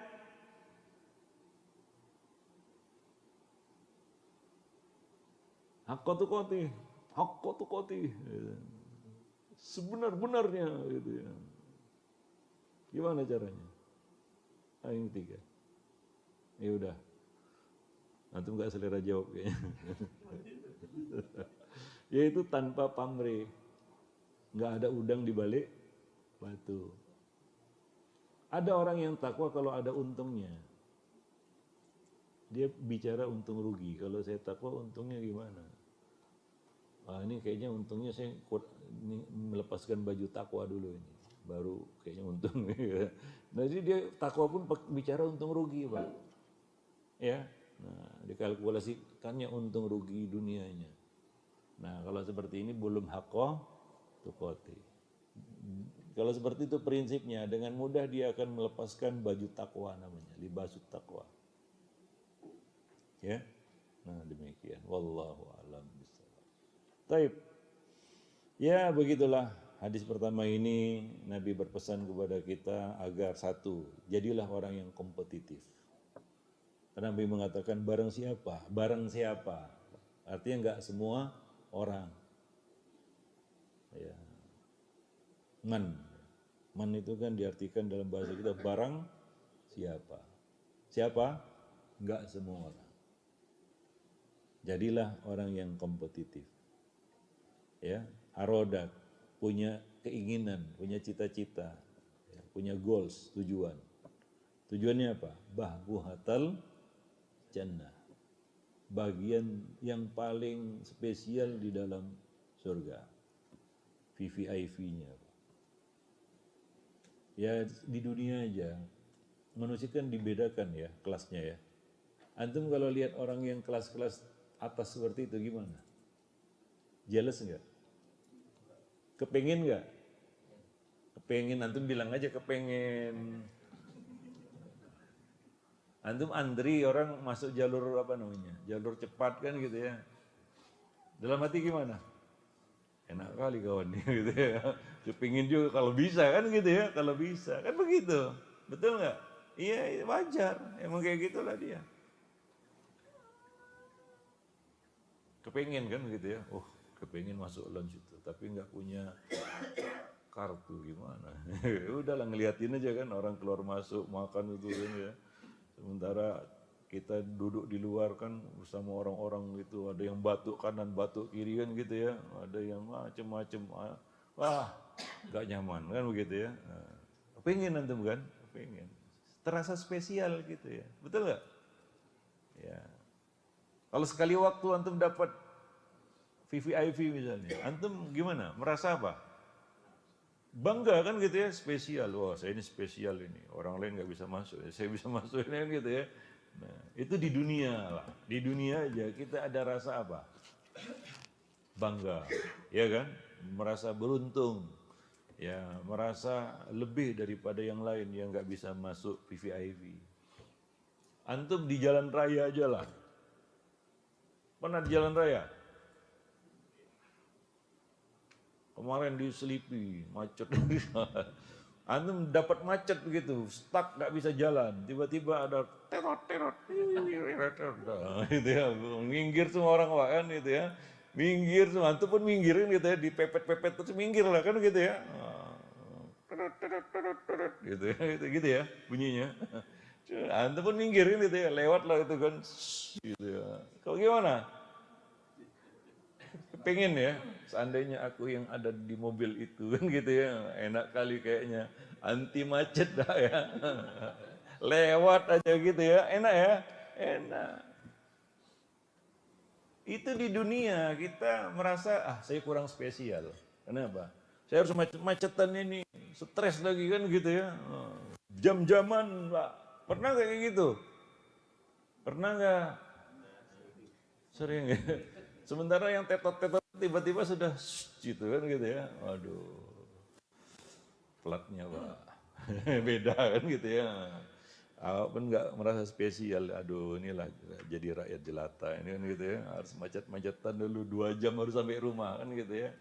Kalau pakai tetot-tetotnya lancar aja Pak. Masuk tol pun dihalau semuanya kan gitu ya. Oh enak kali kayaknya duduk di mobil itu kan begitu. Itu di dunia kita aja merasa spesial dengan itu kan begitu ya. Nah apalah artinya itu. Begitu nggak jabat kan dia macet lagi dia sama orang-orang yang macet kan gitu ya. Begitu nggak jabat, iya kalau nggak masuk penjara Pak, syukur. Betul nggak? Orang yang spesial itu yang pakai tetot-tetot itu kan gitu ya. Begitu nggak jabat pakai tetot lagi dia, nggak bisa. Ikut macet juga lah kan gitu. Jangan-jangan naik busway dia, gitu ya. Nggak lagi tetot-tetot dia, ya. Nah, iya itu syukur kalau nggak masuk penjara. Itu di dunia Pak, di dunia. Bagaimana nanti di akhirat? Kalau antum dapat VVIP, jalur tetot-tetot tadi, disirot, macam kilat kan gitu ya.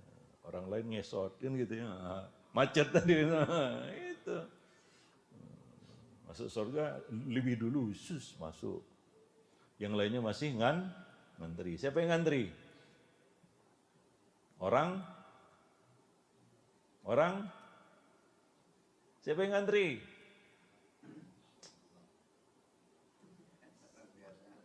Orang?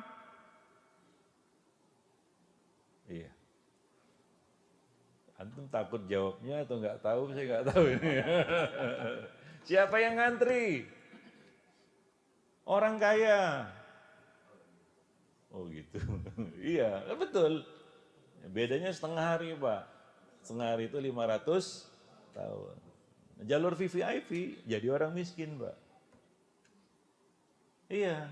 Kalau mau jalur VVIP nanti di pintu sorga, ini udah sampai pintu sorga ini, kan begitu ya. Nah, kalau mau jalur VVIP cepat sampai pulang ke rumah, tetot tadi, yang lainnya minggir, antum jadi orang miskin.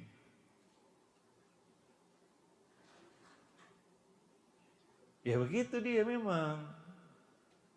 Sebaik apapun antum jadi orang kaya, sebanyak apapun amal antum jadi orang kaya, antum gak dapat tetot nanti. Yang dapat tetot itu siapa? orang miskin. Nah, jalur cepat, Pak.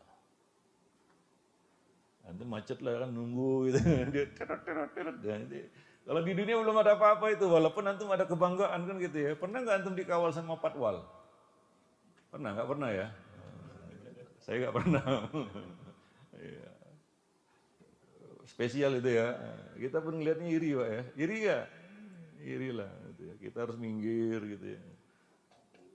Di surga, bayangkan ini di surga. Apa di akhirat, Pak? Rasa spesialnya itu jauh lebih beda jauh lah. Nah, cepat sampai rumah juga pusing antum. Nah, cepat masuk surga, wah, nggak sama pasti ya. Nah demikian para jemaah yang dimuliakan Allah. Nah itu jalur tetot namanya.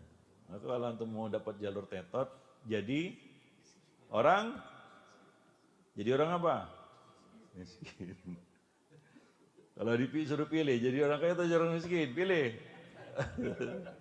Masjid ini, pilih. Orang kaya masuk surga. Tapi nggak dapat jalur tetot ya. Macet, Pak. Antri. Ya, seperti antum diselipi kena macet itu ya. Wallahu a'lam bishawab. Ya begitulah ya, para jemaah yang dimuliakan Allah. Itu yang kedua, bahbuhat al-jannah. Maka caranya gimana? Ikuti apa? Salafi. Jadi salafi, kan begitu ya. Nah, demikian itu dia maksudnya. Kenapa? Alasannya? Karena setan itu bersama orang yang ikut bid'ah, Pak. Ya, kalau dia ikut sunnah aja agak susah setan. Karena nanti pasti ini sikit-sikit pakai dalil ini kata setan gitu ya. Ya setan kan bilang gitu. Ini orang ini sikit-sikit pakai dalil nih, susah ini. Kan lebih mudah orang yang nggak perlu dalil-dalilan gitu ya, lantak aja kan gitu ya. Itulah ahli bid'ah. Maka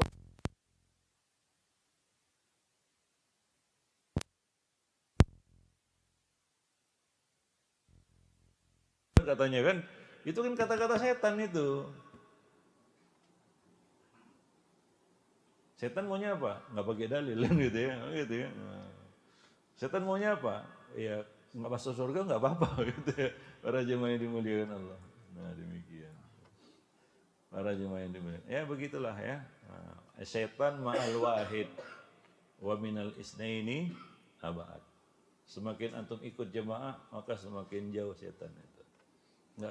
Nggak mudah untuk memperdayanya. Walaupun ada yang terpedaya ya. Nah, tapi agak susah. Tapi kalau antum ikut bid'ah seperti tadi itu ya, makin lama makin apa? Makin aneh, Pak. Ya kalau nggak dapat hidayah ya dari Allah Subhanahu Wa Taala. Kalau urusan hidayah itu kan urusan Allah, kita nggak tahu ya. Ya demikian saja. Baru satu hadis, nanti hadis yang berikutnya. Karena hadis yang kedua lumayan panjang.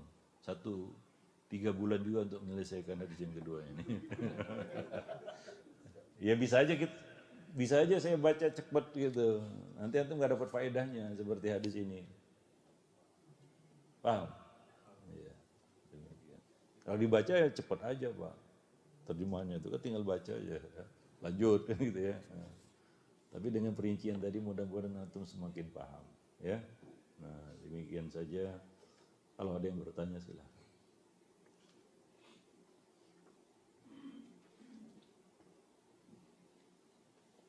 Ada yang mau nanya?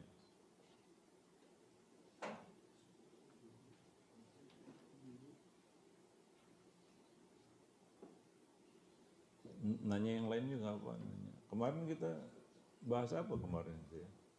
Bulan lalu, lupa saya.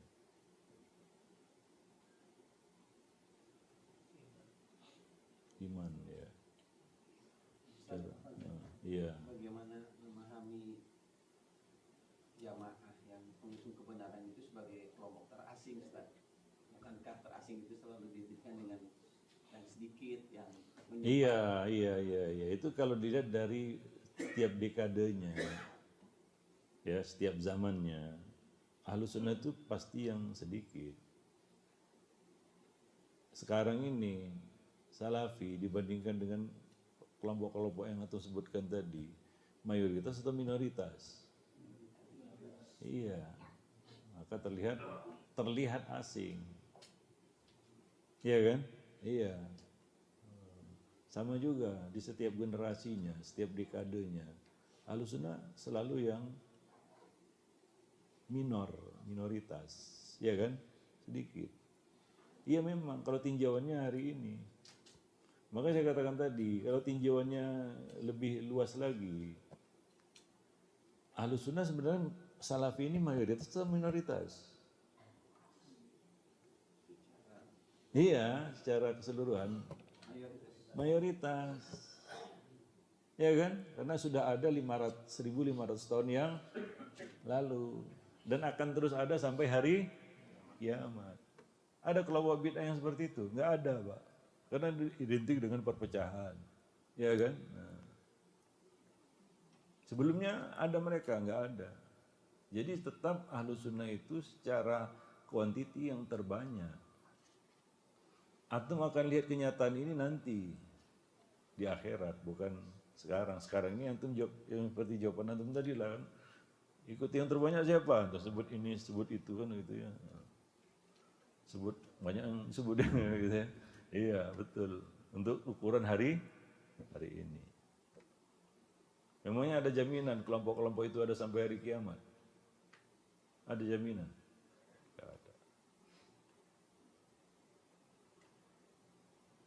Wallahu a'lam bishawab. Ya, itu tinjauannya seperti itu. Ya. Ada lagi yang ingin tanya? Iya. Ya, tadi agak tersentuh juga, bukan tersentuh ya maksudnya dapat underline masalah kaya dan miskin tadi Ustaz. Oh iya, boleh. Jika kita dihadapkan dalam suatu kondisi bahwa kita ada pilihan untuk menjadi menjadi kaya, tetapi dalam satu sisi, tadi tetot-tetot itu juga cukup menjadi cambuk bagi kita gitu. Iya. Padahal untuk menjadi kaya itu dengan tujuan ya insya Allah tujuannya adalah untuk meningkatkan amal kita lebih ke arah yang lebih baik. Contoh misalnya kita lebih bersedekah dengan jumlah yang lebih banyak, atau kita akan dikarenakan kaya tadi kita lebih mudah untuk bisa melakukan kajian kesana kemari gitu karena kita mendapatkan privilege yang kaya. Bagaimana cara kita meluruskan niat ini Ustaz supaya kita tidak salah dalam mengambil. Iya, paham saya. Itu mungkin ada di kepala yang lainnya juga. Mungkin ya. Nah, saya akan ajukan kepada antum beberapa pilihan ini.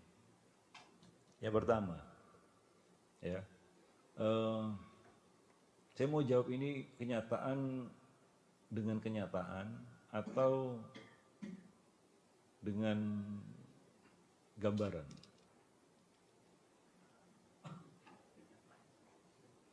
Kenyataan atau gambaran? Gambaran, ya apa namanya? Maksudnya gambaran di sini ya cuma sesuatu yang hanya ada di atas kertas. Saya mau jawabnya dengan kenyataan. Taib. Tapi sebelum saya jawabnya dengan kenyataan, antum tahu sendirilah nanti apa yang saya maksud dengan kenyataan. Saya tanya antum, orang miskin nggak bisa beramal? Bisa. Sama dengan orang kaya, gitu ya. Nah, berarti sama-sama bisa beramal. Apa yang menjadikan orang kaya itu kayaknya lebih besar peluang amalnya daripada orang miskin? Apa alasannya?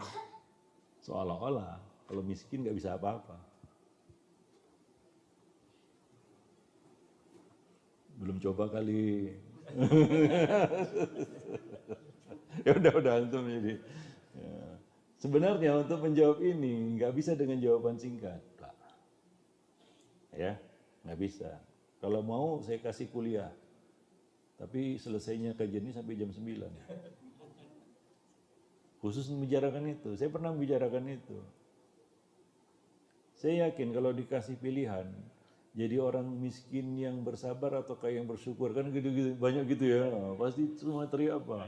Kaya bersyukur kan gitu ya. Itu kan jawaban di atas kertas, di lapangan. Wallahu a'lam. Sesyukur apa antum kalau jadi orang kaya? Tapi untuk menjawab itu saya tanya lagi, mana lebih mudah, bersyukur atau bersabar? Ayo, kasih jawaban saya.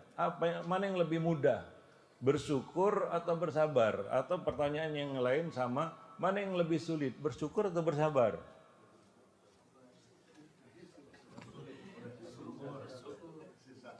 Bersyukur itu lebih susah atau lebih mudah daripada bersabar? Coba pikirkan baik-baik dulu. Jangan asbun. Mana yang lebih mudah, bersyukur atau bersabar? Udah terpecah dua ini ya. Udah mulai bingung-bingung kan tuh kan. Nah, baru awal itu mukadimah udah bingung kan tuh. Kalau kaya lebih mudah bersyukur. Ya udah bilang aja lebih mudah bersyukur gitu. Gak susah kali. Lebih mudah, menurut antum lebih mudah bersyukur? Lebih mudah bersabar. Jadi antum pilih yang susah. Kalau kaya lebih mudah bersabar. Saya jangan tinggalkan dulu kalau itu. Tinggalkan dulu kalau itu. Antara syukur dan sabar aja dulu. Mana yang lebih mudah, mana yang lebih sulit? Bukan ada amal yang tidak bisa dilakukan orang miskin, orang kaya. Seperti Enggak, tinggalkan dulu kaya miskin ini. Ya.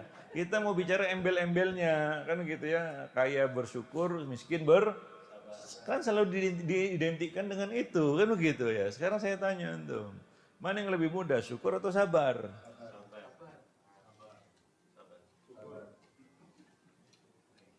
Sekali lagi, mana yang lebih sulit, syukur atau sabar? Baik, berarti sudah mengkristal jawabannya. Antum mengatakan syukur itu lebih susah, sabar itu lebih mudah. Artinya syukur itu lebih sulit, ya kan? Nah, kenapa antum pilih yang sulit? Kalau ada yang mudah, kenapa antum pilih yang sulit?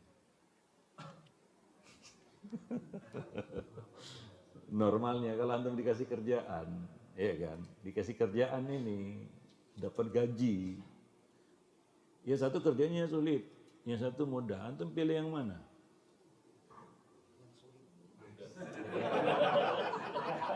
berkompetisi Ustaz. Gajinya sama ini, gajinya sama, digaji 1 juta, tapi satu ya sama lah. Kalau gajinya beda udah jelas lah, nggak usah ditanyakan lagi, ini gajinya sama gitu lah. Apa namanya, bayarannya sama ini. Mana antum pilih? Ya udah, antum kan pilih lebih mudah kan begitu ya, ngapain susah-susah? Kayak iklan rokok aja. Kalau bisa mudah ngapain kalau bisa kalau ngapain dipermudah katanya kan gitu. Kayak gitu. Kan enggak. Antum pasti akan lebih milih yang mudah. Kan begitu. Nah, sekarang kenapa antum pilih yang susah?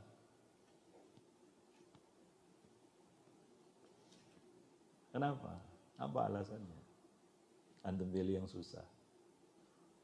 Sekali lagi, kaya yang bersyukur atau miskin yang bersabar?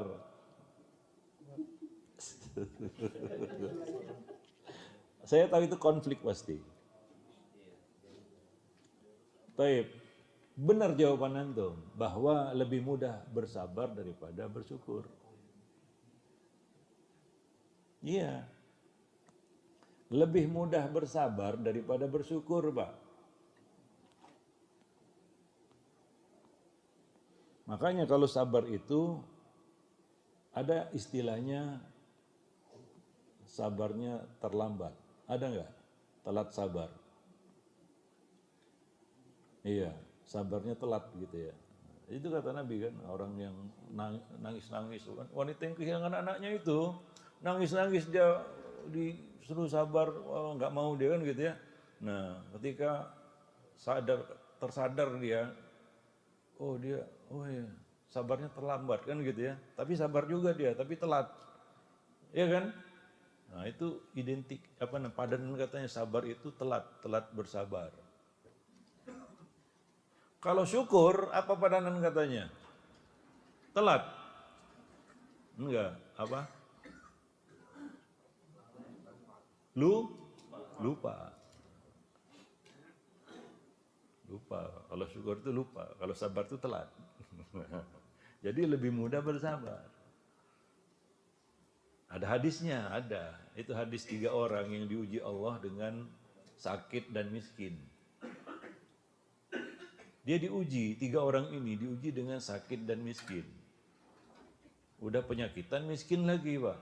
Seperti itu masuk rumah sakit, ya kan? Sakit. Udah itu miskin, nggak punya duit. Terpaksa harus pakai BPJS. Bukan mandiri. Itu dicuekin, Pak. Ya kan? Nah, tapi kalau kaya bisa kemana-mana, bisa ke Singapura kan gitu ya. Nah, memang seperti itu. 3 orang ini diuji dengan miskin dan sakit. Kemudian Nabi berkata, fa'aradallahu ayyabtaliyahum. Kemudian Allah ingin menguji mereka. Ujian apa lagi? Sakit dan miskin itu kan sudah ujian, betul nggak? Betul nggak? Sakit dan miskin itu sudah ujian. Kalau antum pernah miskin dan sakit, pernah miskin, pernah sakit, sakit lah, pernah ya? Ujian nggak? Ujian. Tapi dalam hadis itu Nabi berkata, Allah ingin menguji mereka. Pertanyaannya, ujian apa lagi? Itu kan sudah ujian. Pasti ujian yang akan diberikan ujian yang lebih berat. Apa yang Allah lakukan terhadap 3 orang ini? Iya, dikasih sehat dan kaya. Waktu dikasih miskin dan sakit, lulus 3 orang ini. Lulus, sabar mereka. Ya, nah, sabar mereka dengan kondisinya, miskin dan sakit, Pak. Tapi ini ujiannya akan dinaikkan lagi supaya naik kelas, ya kan? Nah, kalau naik kelas kan harus ikut ujian. Dikasih ujian yang lebih berat. Antum kelas 1 mau naik kelas 2, ujiannya TK? Enggak kan? Antum SD mau naik SMP, ujiannya TK?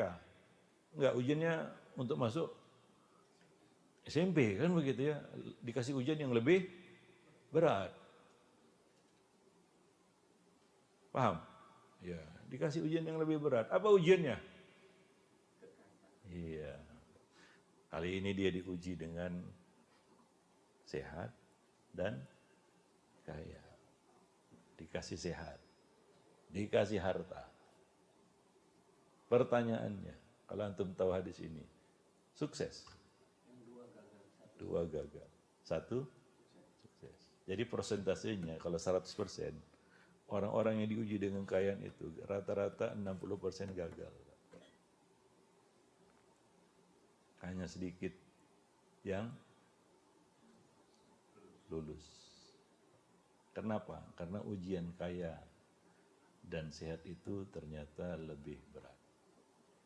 Kaya itu ujiannya lebih berat daripada miskin.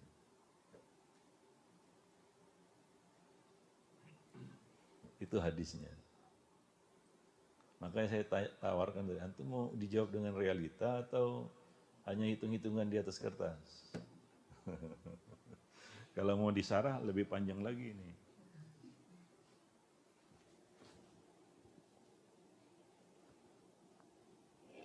Ngerti?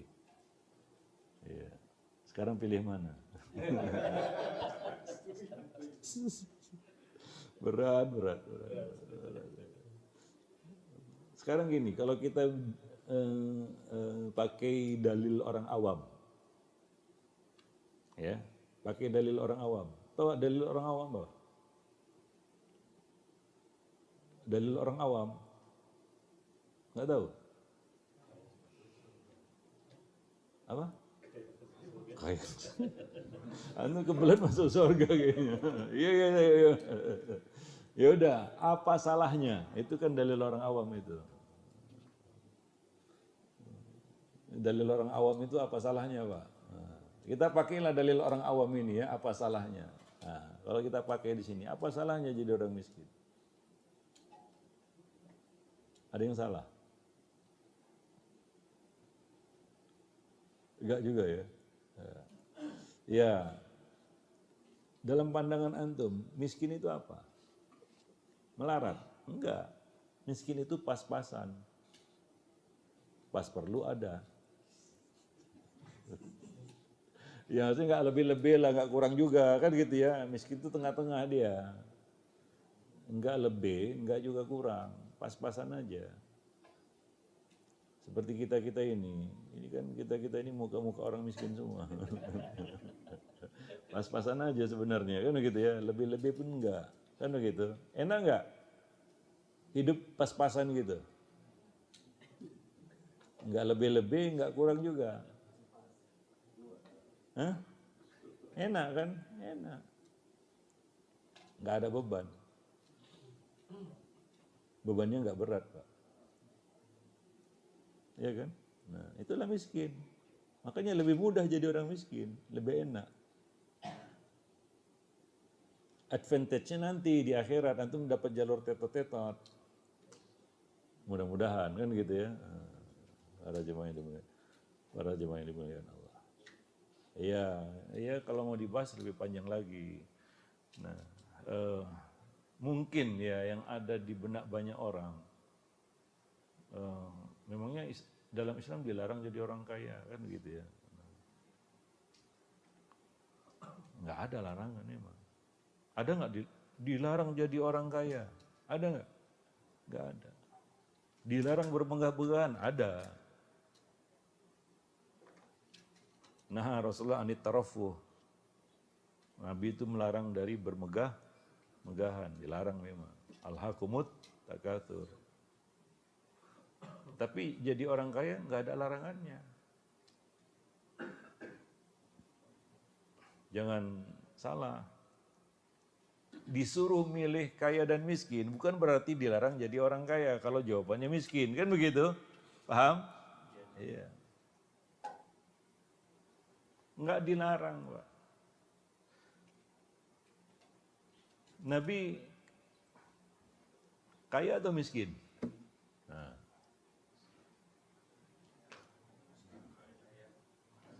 Nabi kaya atau miskin? Miskin atau kaya?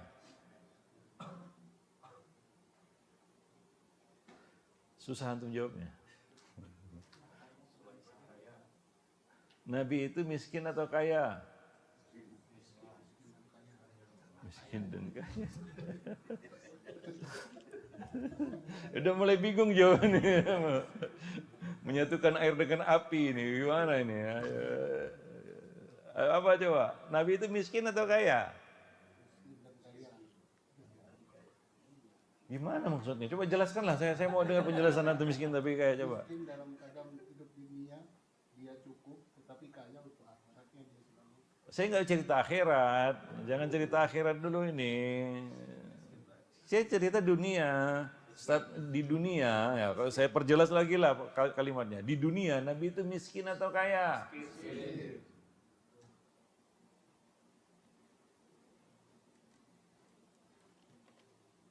Sekali lagi, di dunia Nabi itu miskin atau kaya? Miskin. Kaya karena miskin.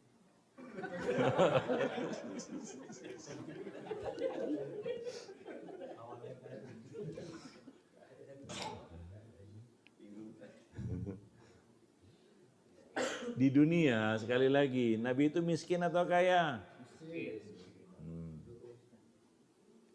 Miskin. Mau ikut Nabi? Ya udah miskin lah, nggak ada pilihan lain. Katanya mau ikut Nabi, antum jawab miskin. Udah selesai fix, selesai masalahnya, case close. Pertanyaannya antum mau niru atau tidak, mau ikut atau tidak, kan itu. Betul kan? Nah, ya. Nabi itu miskin. Wafat tidak meninggalkan warisan apapun, kan begitu. Itu kan Nabi. Nabi miskin. Taib. Apa Nabi melarang kaya? Kenapa?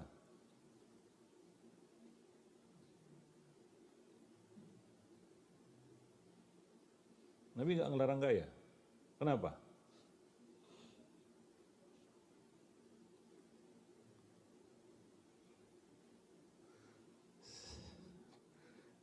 Nabi ada melarang kaya? Enggak, Nabi enggak melarang kaya. Ada hadisnya, dilarang kaya. Enggak ada ya? Enggak ada. Kenapa?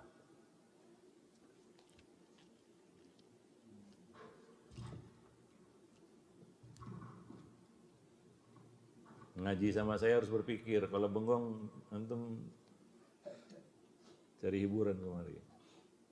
Kalau nggak kaya nggak ada yang bantu umat Islam.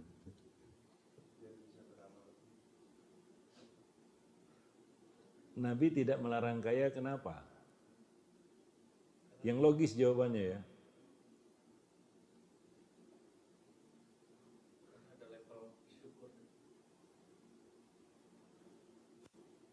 Nabi tidak melarang kaya, kenapa?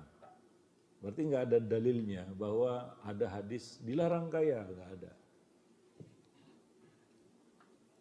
Dan Nabi tidak pernah melarang kaya, kenapa? Jawabannya yang logis ya.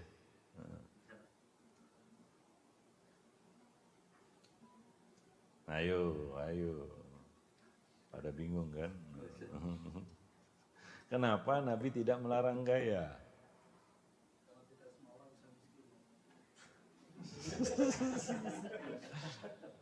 Atau tidak semua orang mau miskin? Tidak semua orang mau miskin.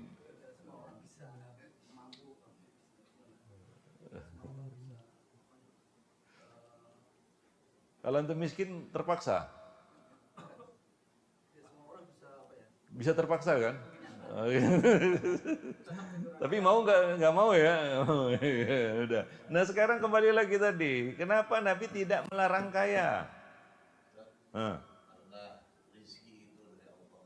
Iya iyalah, dari siapa lagi? Aduh. Miskin juga dari Allah. Ya bisa aja dilarang kan gitu ya. Nggak usah diambil, kan bisa ada pilihan. Ya kan? Kan ada pilihan. Kalau saya nggak ngambil, rezeki dari Allah. Kalau saya nggak ambil, Bukan sudah ditetapkan sebelum manusia ciptakan dia jadi apa aja. ya jadi ya kita nggak usah nyalahkan takdir lah ya. Tinggalkan lu takdir gitu. Nanti salah lagi takdirnya. Ya Pak. Karena fitrah manusia ingin kaya. Fitrah. Oh bicara fitrah ini. Agak rumit nih kalau bicara fitrah. Harus ada surveinya itu Pak. Harus ada surveinya itu. Wah itu dikembalikan kepada fitrah. Ayo. Karena obat Nabi Muhammad akan dicoba dengan harta, Ustaz. Iya. Miskin juga cobaan. Ayo. Agar jadi pembanting, Ustaz. Enggak.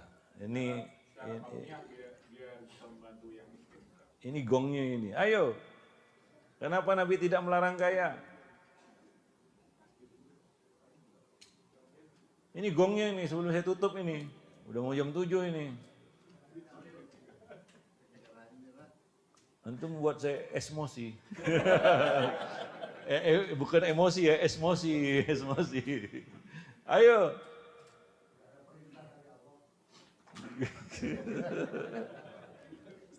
Itu balik-balik. Pinter kan jawaban itu. Udah nyerah, bilang aja nyerah. Antum gitu aja bisa nyerah bilang gitu.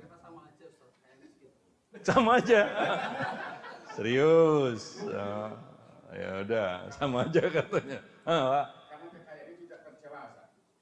Kayaknya tidak tercela. Banyak celaan kaya, Pak. Ya udah, antum kayaknya nggak terbimbing kepada jawabannya. Nah, nggak nyampe pikirannya, gitu ya. Ya udahlah, nggak apa-apa. Apa Pak? Makanya kita kesini. Oh gitu ya, bagus. Ya udah, saya jawab.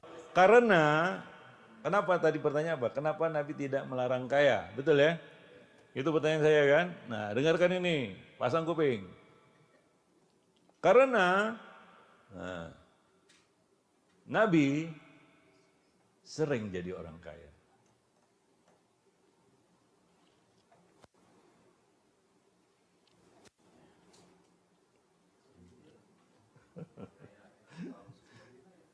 Nabi sering jadi orang kaya. Nggak tahu? Sering Nabi jadi orang kaya. Tapi cuma sebentar. Karena Nabi pilih miskin. Ada hadisnya itu, ada doanya Nabi. Doa, ya Allah hidupkan aku miskin kan gitu ya. Matikan aku miskin, kumpulkan aku bersama orang-orang miskin pada hari kiamat. Tapi Nabi tidak melarang kaya. Kenapa? Karena Nabi sering kaya, sering. Tapi cuma sebentar, Pak. Cuma sebentar. Datang kekayaan menumpuk itu kan, dari Bahrain itu. Habis dalam sekejap.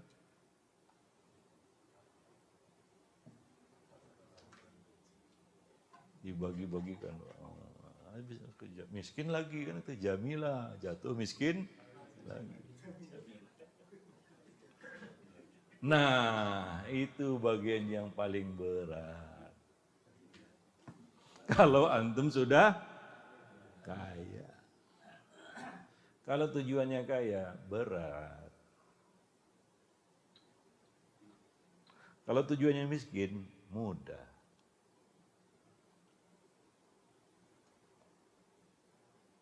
Sering Nabi dapat harta kaya, tiba-tiba datang harta gitu ya, dari gonima, dari apa. Tapi sebentar aja, nggak pakai lama, GPL. Pak. Yang paling berat bagi orang kaya itu tahu apa? Kehilangan status. Pak. Kalau antum nanti jadi orang kaya, rasakanlah sendiri. Bagaimana beratnya kehilangan status itu. Post power syndrome.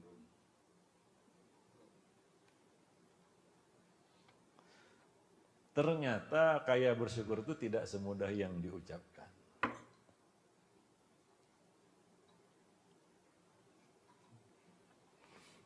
Kalau sekedar hiburan, dikasih bilang miskin bersabar, kaya bersyukur. Ya antum semua tadi ya kaya bersyukur, kayaknya mudah. Makanya saya tawari tadi, antum mau jawab dengan realita atau dengan cuma teori di atas kertas?